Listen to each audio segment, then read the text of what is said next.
چچا حضرت ابو طالب، جی جی، یہ مطلب کچھ لوگ کہتے ہیں کہ یہ جنتی ہے، کچھ لوگ کہتے ہیں نہیں ہے، اس کے بارے میں مہربانی کر کے تھوڑی سی تفصیل بتا دیں۔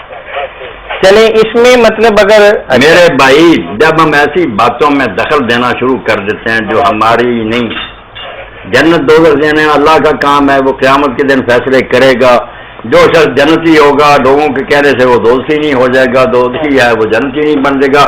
کیوں ہم ان باتوں میں پڑے رہیں؟ یہ داور محشر جو ہے جس نے مالک یوم الدین نے فیصلے کرنے ہیں اس پر یہ باتیں چھوڑ دیں۔ باقی رہ گئی یہ بات کہ ابو طالب ایمان لائے تھے یا نہیں لائے تھے، اب اہل سنت کی زیادہ تعداد کہتی ہے وہ ایمان نہیں لائے، شیعہ کہتے ہیں وہ مومن تھے،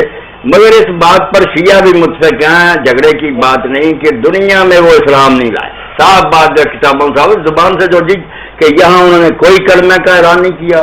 کوئی آپ کے ساتھ نماز نہیں پڑھی، کسی قسم کا ایسا رویہ، ٹھیک ہے آپ کی حمایت بھی کی، بیٹے بھی ساتھ دیتے رہے، ان کو بھی کہا کہ بھائی کا ساتھ نہ چھوڑنا، بیوی بھی اسلام لائی، یہ سب باتیں،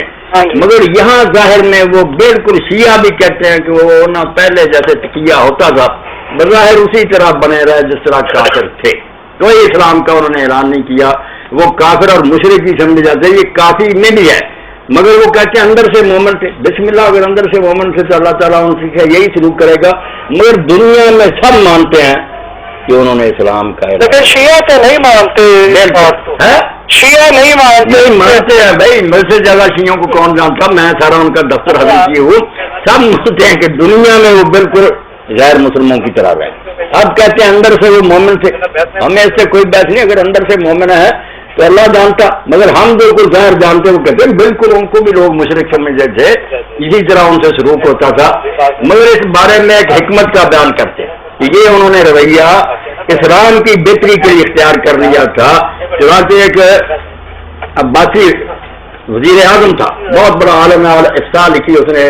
حدیث کی شرف، اس کا دربار تھا، ایک شیعہ شاعر اس کے دربار میں ہوتا تھا، اس کی مدح کہتا، جانتے تھے ایک دوسرے کی یہ شیعہ سے کوئی لڑائی۔ ایک دن اس نے کہا کہ ابو طالب نے جو قصیدے کہے کاش وہ ایمان سے لکھا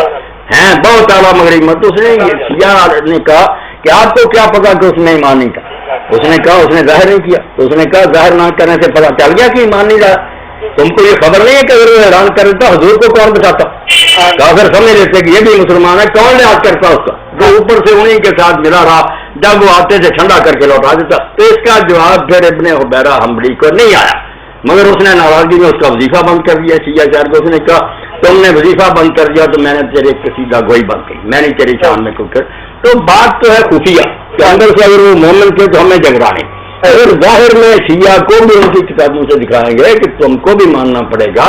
کہ بظاہر وہ وہی تھے جو مکے کے دوسرے، یہاں کوئی کلمہ نہیں پڑھا نا۔ صاف بات میں نے کہہ دی، کیسی درمیان کی کہ باطن کا معاملہ اللہ کے ساتھ، اللہ کے بالکل۔ مولانا اشرف تھانوی کہتے تھے کہ ابو طالب کو برے ناموں سے یاد نہ کیا کرو،